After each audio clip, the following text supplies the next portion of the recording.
Dari 1 Korintus pasal 14 ayat 26 sampai ayat yang ke-40. 1 Korintus 14 ayat 26 sampai ayat 40. Peraturan dalam pertemuan jemaat.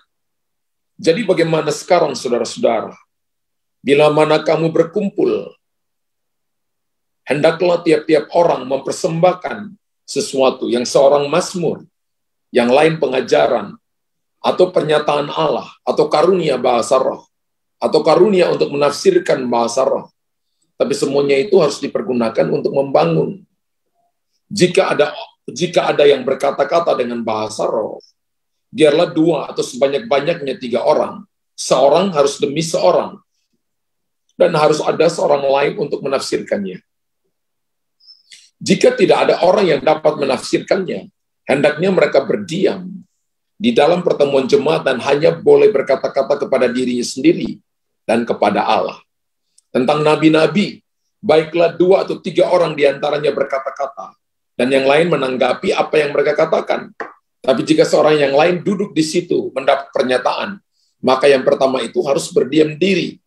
Sebab kamu semua boleh bernubuat seorang demi seorang, sehingga kamu semua dapat belajar dan beroleh kekuatan. Karunia nabi, takluk kepada nabi-nabi. Sebab Allah tidak menghendaki kekacauan, tetapi damai sejahtera. Sama seperti dalam semua jemaat, orang-orang kudus, perempuan-perempuan harus berdiam diri dalam pertemuan-pertemuan jemaat. Sebab mereka tidak diperbolehkan untuk berbicara. Mereka harus menundukkan diri seperti yang dikatakan juga oleh hukum Taurat. Jika mereka ingin mengetahui sesuatu, baiklah mereka menanyakannya kepada suaminya di rumah, sebab tidak sopan bagi perempuan untuk berbicara dalam pertemuan jemaat. Atau adakah firman Allah mulai dari kamu? Atau hanya kepada kamu sajakah firman itu telah datang? Jika seorang menganggap dirinya nabi atau orang yang mendapat karunia rohani, ia harus sadar bahwa apa yang kukatakan kepadamu adalah perintah Tuhan. Tetapi jika ia tidak mengindahkannya, janganlah kamu mengindahkan dia. Karena itu, saudara-saudaraku, usahakanlah dirimu untuk memperoleh karunia, untuk bernubuat, dan janganlah melarang orang yang berkata-kata dengan bahasa roh. Janganlah melarang orang yang berkata-kata dengan bahasa roh. Ayat 40. Tapi segala sesuatu harus berlangsung dengan sopan dan teratur. Tema malam ini adalah iman yang memberi bukti ikut aturan main.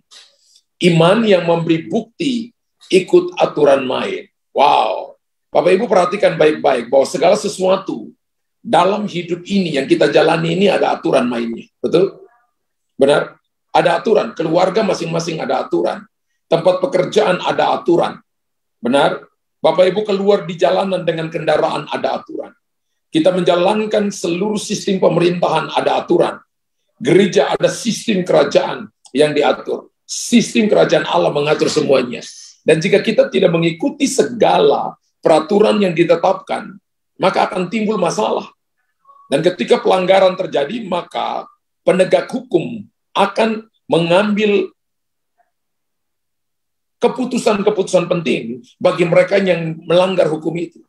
Nah, kesukaran bahkan dikatakan begini, kesukaran bahkan meminta korban nyawa ketika orang melanggar aturan. Aturan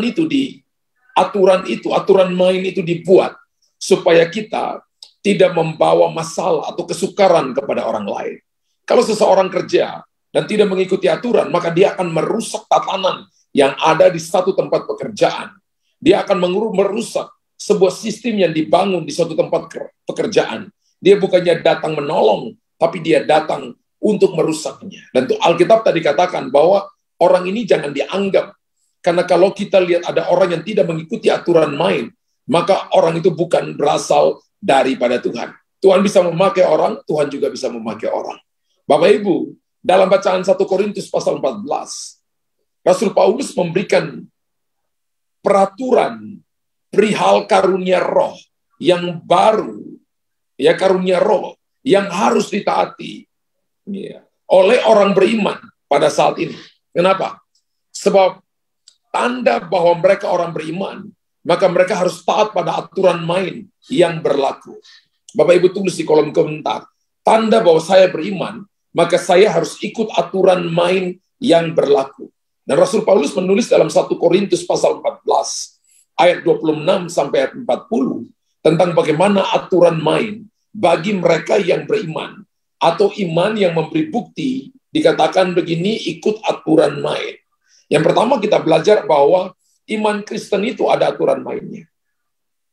Yang pertama, iman Kristen ada aturan mainnya. Jadi kalau kita bilang kita believe Jesus, percaya Yesus, itu ada aturan mainnya. Itu tidak serampangan, itu tidak asal, itu tidak yang penting jadi, tapi ada aturan mainnya. Dan aturan pertama itu adalah kesabaran. Dan ditandai dengan kalimat seorang demi seorang. Kalau Bapak Ibu mau berebutan, mau cepat sampai, mau kepinginnya melewati orang lain, mau kepinginnya melompati sesuatu padahal ada orang lain di depan, maka kita bukan ikut aturan main, kita nggak sabar. Ayat 21 dan ayat 31 dari 1 Korintus 14 ayat 21 berkata, seorang demi seorang. Boleh ditunjukkan multimedia. 1 Korintus 14 ayat 21 dan ayat 31. Tanda orang beriman itu ikut aturan main. Dan ada banyak orang Kristen yang tidak ikut aturan main. Mereka berpikir bahwa mereka pintar, mereka berpikir mereka bisa. Lalu mereka bikin aturan sendiri yang tidak sesuai dengan firman Allah. Alkitab berkata begini pada ayat 21 dalam hukum Taurat ada tertulis, oleh orang-orang yang mempunyai bahasa lain dan oleh mulut orang-orang asing akan berbicara kepada bangsa ini. Namun demikian mereka tidak akan mendengarkan aku, firman Tuhan. Ayat 31 berkata begini. Ayat 31 berkata, sebab kamu semua boleh bernubuat seorang demi seorang. Artinya harus belajar sabar. Sehingga kamu semua dapat belajar dan beroleh kekuatan. Alkitab mengajarkan kepada kita aturan pertama itu kesabaran. Kalau kita ada dalam satu gereja lokal, dan kita lihat bahwa manifestasi kuasa Allah terjadi. Kita melihat bahwa manifestasi Roh Kudus terjadi. Dan ada orang yang tiba-tiba mau bernubuat. Maka Anda mungkin dikasih pernyataan. Tapi biarkan orang pertama selesai bicara dulu. Baru kita bicara yang kedua. Kalau Anda bicara yang pertama dan orang lain dapat pernyataan.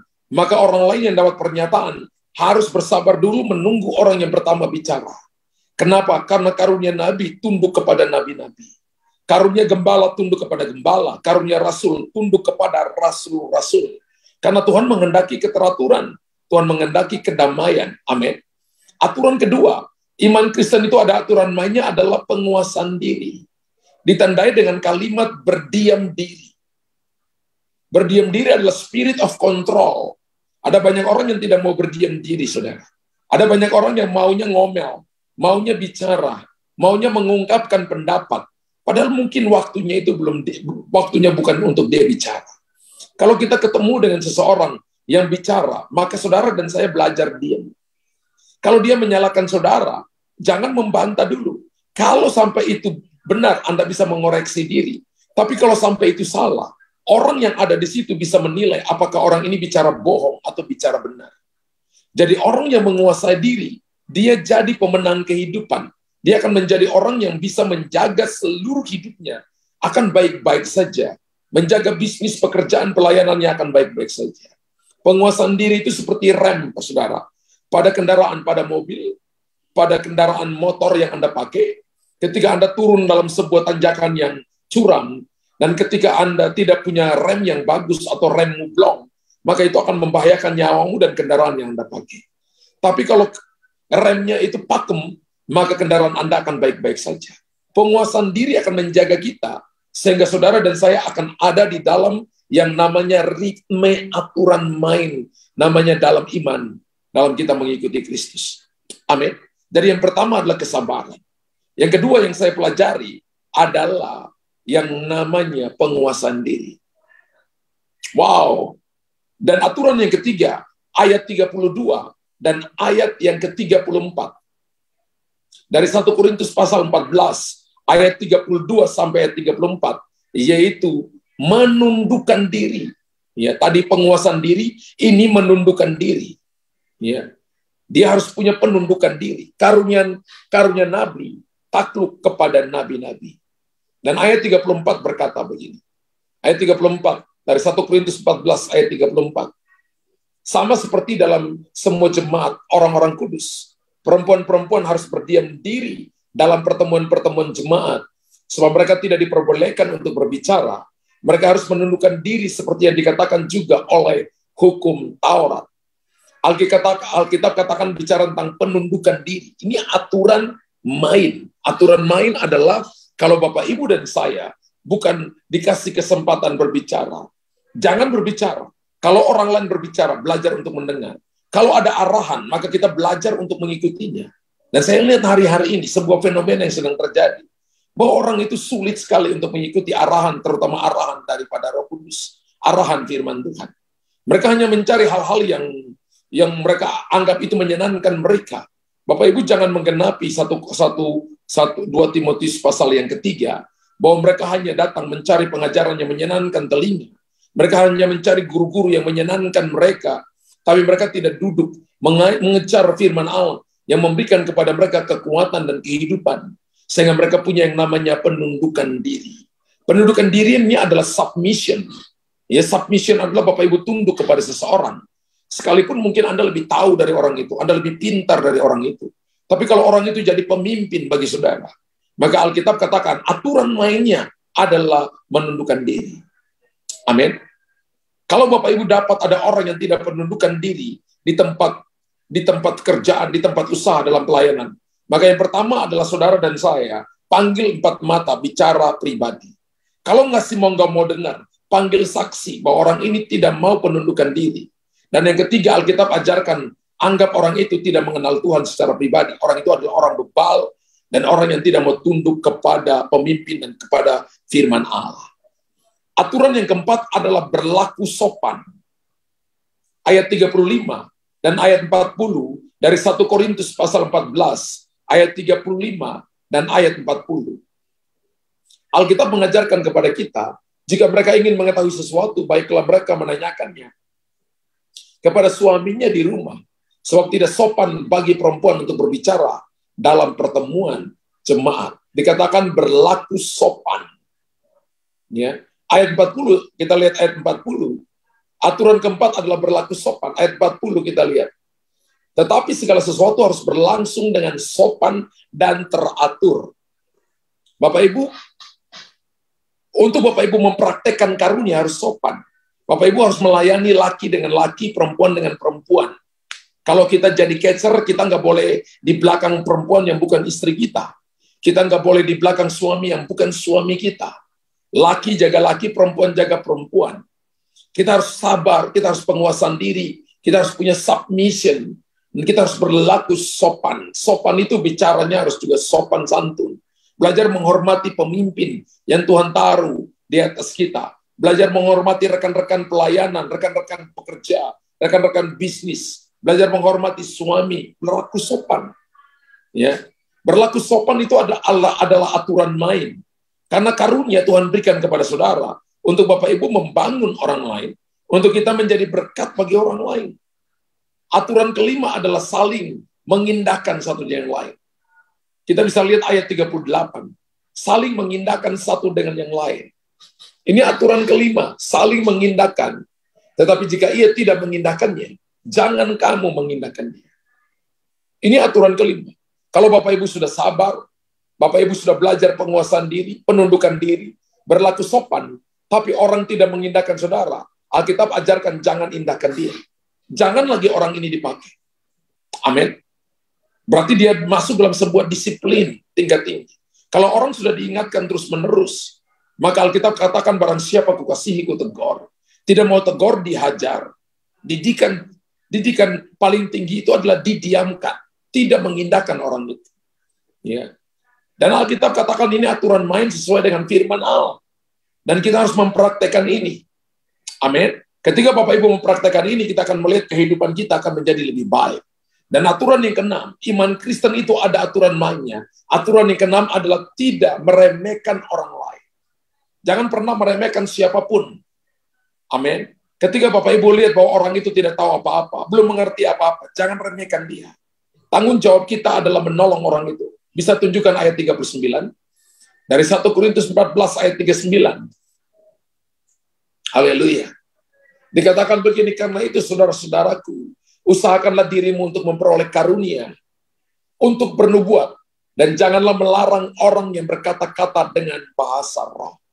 Ada banyak orang hari-hari ini yang melarang orang untuk berkata-kata dengan bahasa roh. Tapi komunitas kita, gereja kita ini, saya katakan kita harus berkata-kata dengan bahasa roh. Dan kalau kita adalah perkumpulan jemaat, kalau ada yang berkata-kata lebih dari 2-3 orang, maka harus saudara dan saya yang lain minta karunia menafsirkan bahasa roh itu, supaya kita tahu apa artinya bahasa roh itu. Jangan meremehkan orang lain. Jangan meremehkan ketika saudara dan saya sudah dipakai lebih, sudah punya kedudukan lebih. Jangan meremehkan seseorang ketika Anda dan saya punya usaha lebih maju dari orang, punya kepintaran lebih, punya kedudukan, punya titel, dan Anda mulai meremehkan orang lain yang baru belajar. Itu bukan aturan main dari iman Kristen. Iman Kristen itu adalah pertama dia sabar, kedua dia punya penguasaan diri, yang ketiga dia penundukan diri, punya submission, dan yang keempat dia selalu berlaku sopan, dan yang kelima dia selalu mengindahkan, dia selalu peduli dengan orang lain. Mungkin orang tidak peduli, tapi dia selalu peduli. Dan yang keenam adalah tidak meremehkan orang lain. Bapak Ibu, kita punya tugas melatih orang lain. Yang pertama, Anda latih orang itu, dan orang itu harus memperhatikan apa yang Anda lakukan. Langkah yang kedua adalah lakukan bersama-sama. Kalau Anda doakan seseorang, maka ajak dia juga untuk mendoakan orang itu. Lakukan bersama-sama dalam satu rentan jangka waktu tertentu. Dan yang ketiga adalah ketika berhadapan dengan orang sakit lagi, Anda berkata, kamu yang doakan. Berarti Bapak Ibu yang lihat, yang latih dia lihat. Kita harus jangan meremehkan orang lain, tapi tugas kita sebagai orang percaya adalah melatih orang yang tadinya tidak bisa menjadi bisa. Kita harus ada di dalam aturan main, sehingga melihat mereka yang tadinya tidak mampu menjadi mampu, tidak bisa jadi bisa. Roh Kudus akan menolong mereka dan memberikan mereka kekuatan yang baru. Amin. Amin. Berapa banyak saudara yang berkata, saya mau ikut aturan main. Amin. Yang kedua adalah segala berkat yang kita terima harus mengikuti aturan main. Ingat bahwa iman Kristen harus ikut aturan main. Yang kedua, segala berkat yang kita terima pun harus mengikuti aturan main.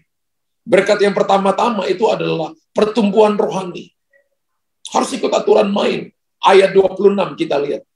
Ayat 26 kita lihat. Dari 1 Korintus 14 ayat 26. Yang tadi kita baca pertama. Berkat yang pertama itu adalah pertumbuhan rohani. Tuhan merindukan saudara dan saya punya pertumbuhan rohani. Pertumbuhan rohani pribadi. Pertumbuhan rohani secara satu keluarga.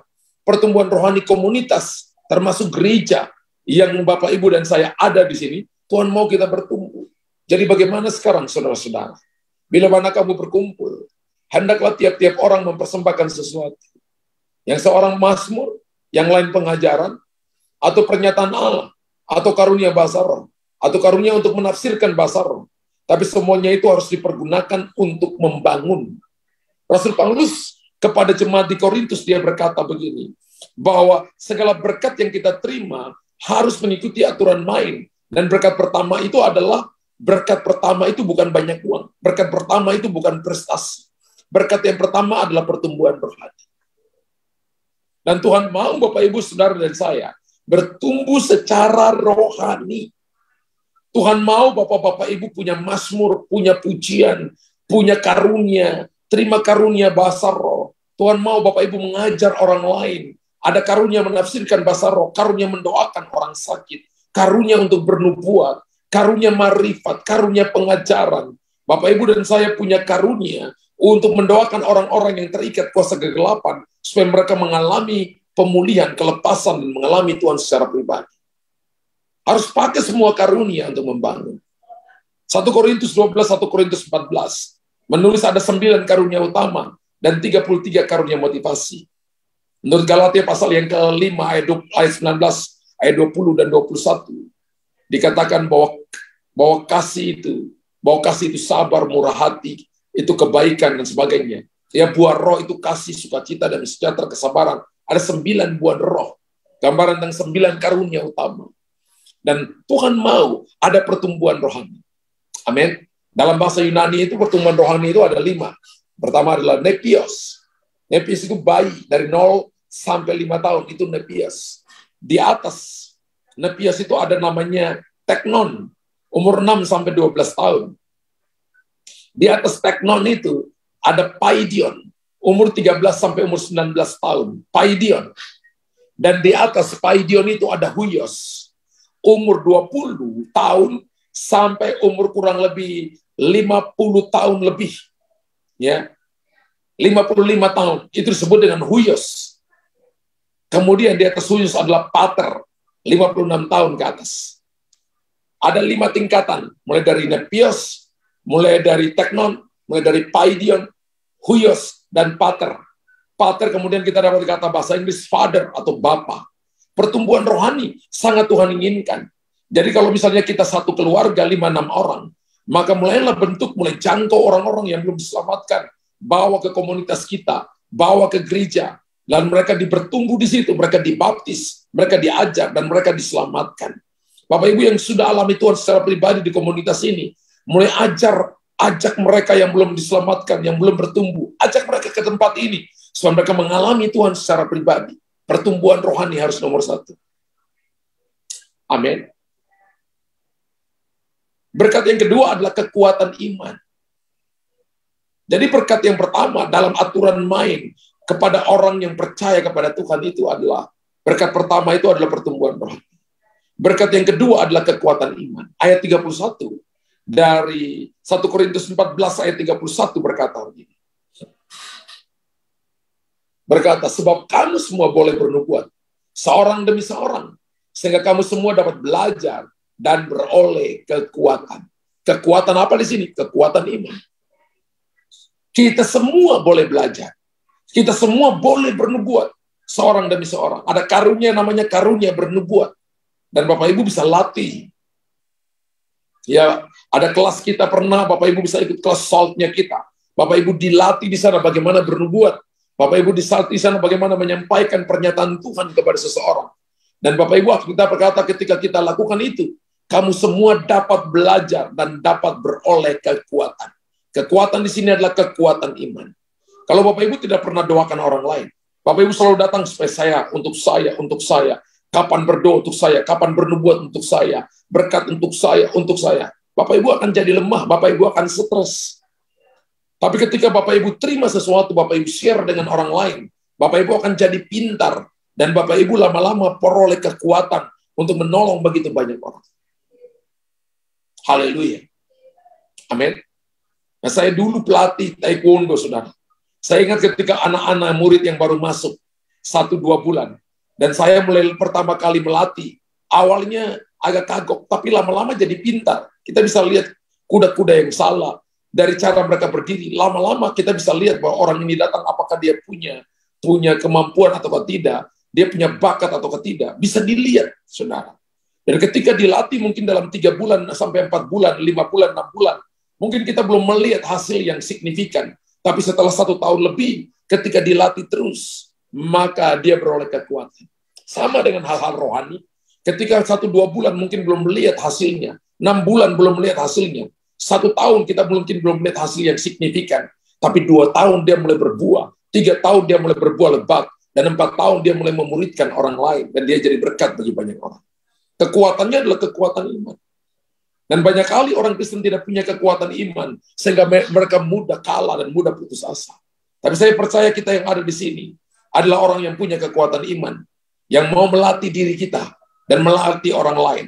Kalau Bapak Ibu mendoakan orang lain, mulai bernubuat kepada orang lain, maka Bapak Ibu beroleh kekuatan yang baru, yaitu kekuatan iman. Itu berkat untuk saudara dan saya. Berkat yang ketiga adalah berkat damai sejahtera. Ayat 33 dari 1 Korintus 14. Ayat 33 berkata begini.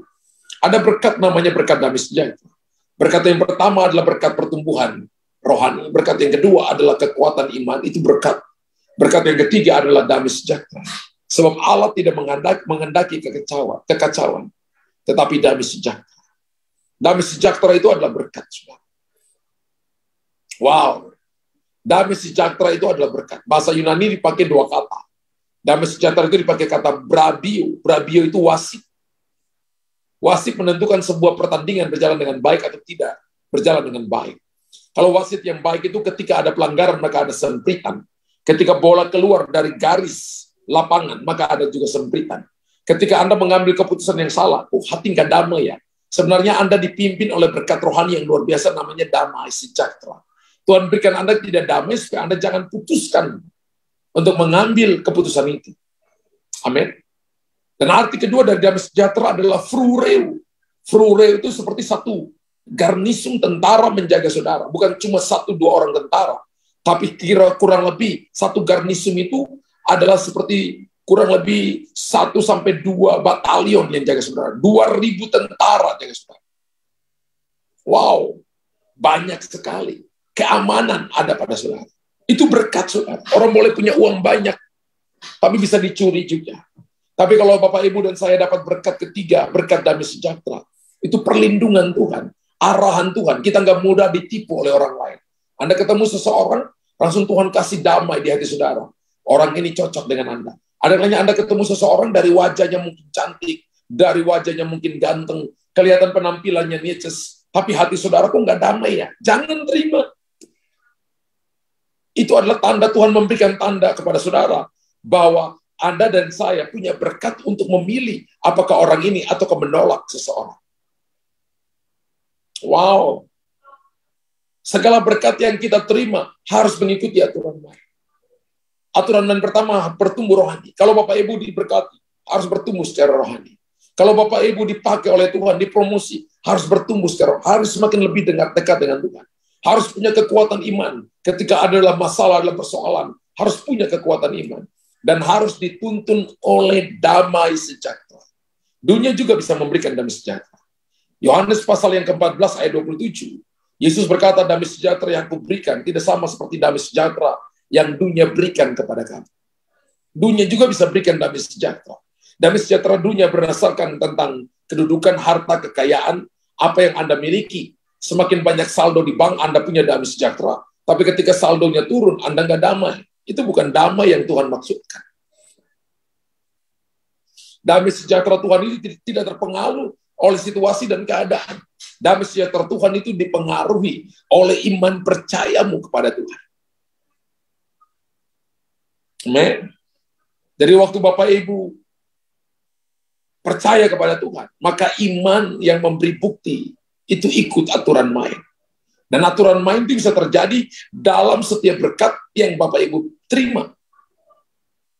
Segala berkat yang kita terima harus mengikuti aturan main. Satu waktu saya ketemu dengan salah satu teman saya, dia seorang bisnismen. Dan dia sedang mengambil keputusan untuk investasi uang begitu banyak.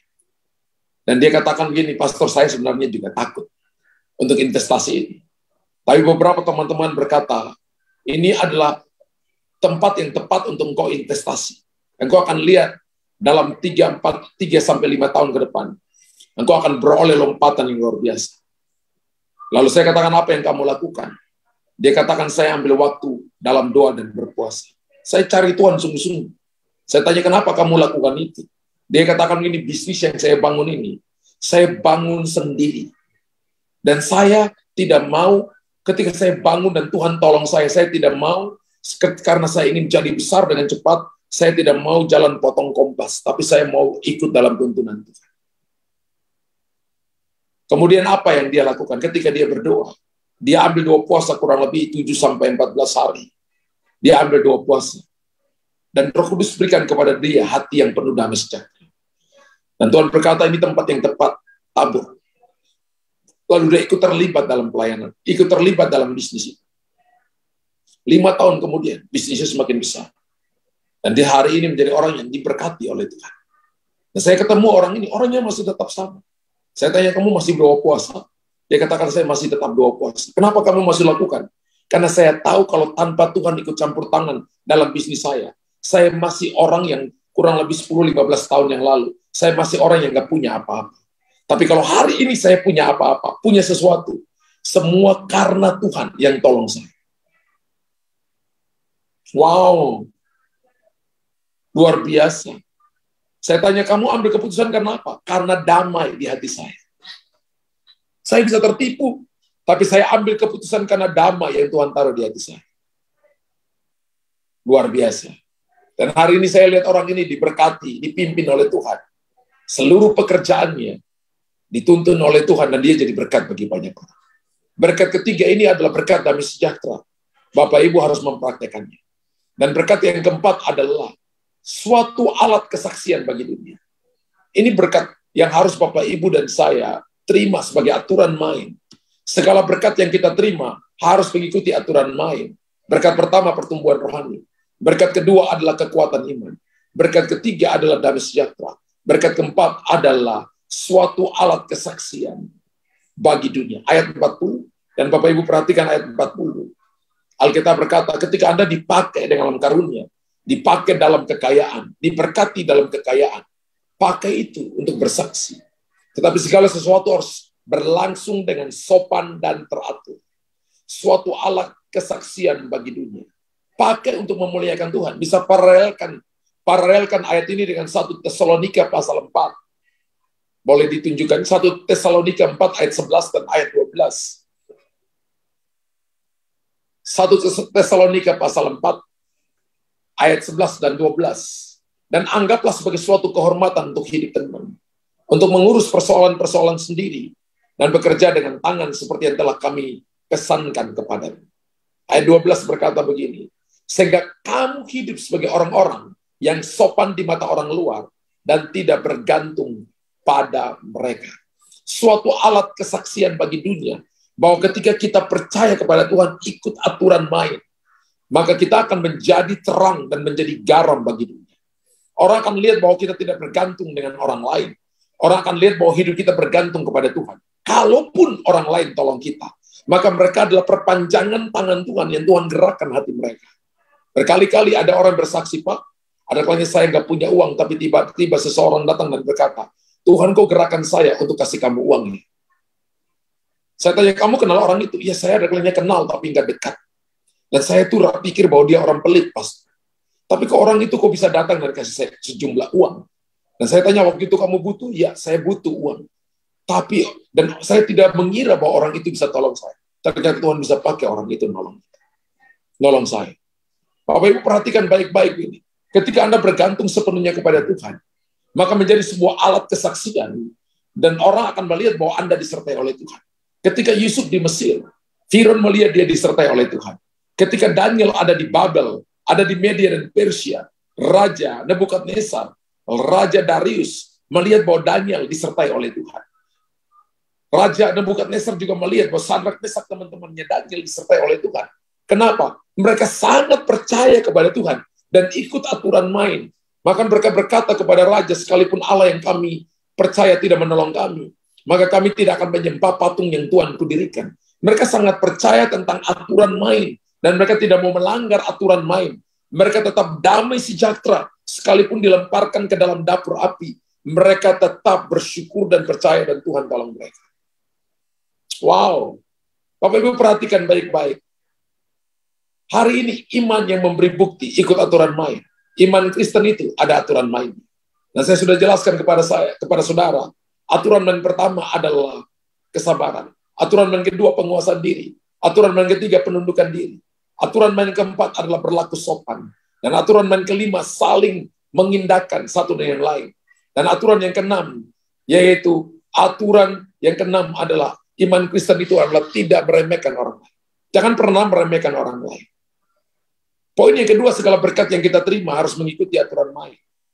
Kenapa? Karena berkat yang pertama, Tuhan mau kita bertumbuh ke arah Tuhan. Tuhan mau kita punya kekuatan iman. Tuhan mau damai sejahtera menuntun langkah kita. Menuntun keluarga kita. Menuntun keputusan-keputusan yang akan kita ambil. Dan kita tidak ambil keputusan karena apa yang kita lihat dengan mata. Apa yang orang katakan. Apa yang tradisi katakan. Tapi kita ambil keputusan berdasarkan tuntunan firman Allah. Dan keempat adalah berkat yang luar biasa. Akan menjadi suatu kesaksian bagi dunia. Bahwa Tuhan menyertai saudara dan saya. Bahwa kita tidak ditinggalkan. Hari ini apapun keadaan saudara. Percayalah. Kalau Anda percaya kepada Tuhan. Dan ikut aturan main kerajaan Allah. Anda tidak akan dibiarkan. Anda akan dipromosi. Anda akan ditolong. Anda akan dapat pertolongan yang ajaib oleh Tuhan. Dan Tuhan akan memberikan kepadamu jalan keluar. Sehingga kita akan memuliakan Tuhan. Tuhan berkati Bapak Ibu. Haleluya. Bapak Ibu yang diberkati malam ini, tulis di kolom komentar, saya sungguh amat diberkati Tuhan. Wow. Puji Tuhan. Bapa di sorga, terima kasih malam ini. Berapa banyak saudara yang mau ikut aturan main? Angkat tangan saudara. Tuhan, Engkau lihat mereka yang malam ini, mereka percaya kepada Engkau.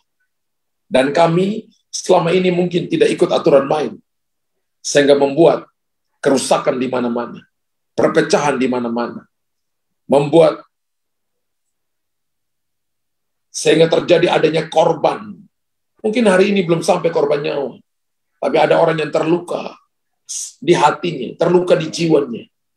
Karena kita tidak ikut aturan main. Kita pelayanan tapi tidak ikut aturan main. Kita kerja tapi tidak ikut aturan main. Kita membangun keluarga tapi tidak ikut aturan main. Kita ada dalam tempat pekerjaan, tempat usaha tapi tidak ikut aturan main. Kita maunya cepat, jadi kaya, jadi hebat, jadi luar biasa. Tapi kita menginjak kepala-kepala orang-orang lain yang ada di bawah kita. Tapi malam ini hamba berdoa, supaya umat Tuhan mau ikut aturan main kerajaan Allah. Mereka mau sabar, mereka mau menguasai diri, mereka mau penundukan diri, mereka punya submission, mereka mau berlaku sopan seorang dengan yang lain. Mereka saling mengindahkan, tidak meremehkan orang lain. Mereka mau punya berkat, yaitu pertumbuhan rohani, bertumbuh ke arah Tuhan. Mereka punya kekuatan iman, mereka punya damai sejahtera, dan akan menjadi suatu alat kesaksian. Bahwa ketika ini ada pada mereka dan ikut aturan main, maka ada begitu banyak orang yang akan dibawa kepada Tuhan. Akan begitu banyak orang yang diselamatkan, dan nama Tuhan dipermuliakan. Bapak, Engkau lihat tangan-tangan yang terangkat. Nyatakan kuasa-Mu, buat perkara-perkara ajaib, dan muliakan nama-Mu. Sehingga mereka akan menikmati semua yang terbaik dari janji-janji Tuhan. Nama Tuhan dipermuliakan. Materaikan firman-Mu, Bapak. Dalam nama Yesus. Haleluya. Ada yang nama